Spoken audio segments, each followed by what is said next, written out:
Hello बंधु बान्धवी सकल पुनर्बार आपनालोকক स्वागतम जनाइছো। आपनालोকৰ কাৰণে এটা ইম্পৰ্টেন্ট ভিডিও লৈ আহিছো।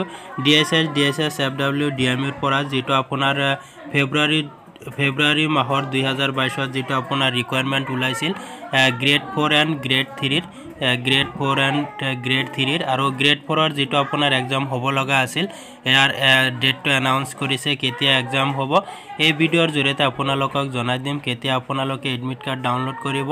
গতিকে আপোনালোকে ভিডিওটো স্কিপ নকৰাকৈ সম্পূৰ্ণভাৱে চাই থাকক। আপোনালোকে চাব পাৰে গভৰ্ণমেণ্ট অফ আসামৰ পৰা director of medical education, director of health service Assam, director of health FW, director of আয়ুষৰ পৰা আপোনাৰ যেটো গ্ৰেড 4 ৰ এক্সাম হ'ব লগা আছিল এটো আপোনাৰ এক্সাম ডেটটো ঘোষণা কৰিছে।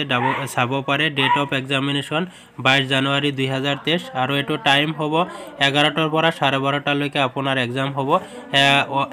1 ঘণ্টা 30 মিনিট এক্সাম হ'ব।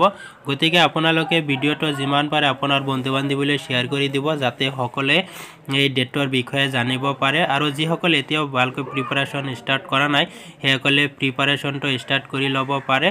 তাৰ পিছত আপোনালোকে যদি প্ৰিভিয়াস কোৱেশ্চন পেপাৰৰ আপোনাৰ সলভ লাগে তেতিয়া হলে আপোনালোকে কমেন্ট কৰি কমেন্টত জনাব আৰু যিমান পাৰো মই ভিডিও বনাই দিবলৈ চেষ্টা কৰিম।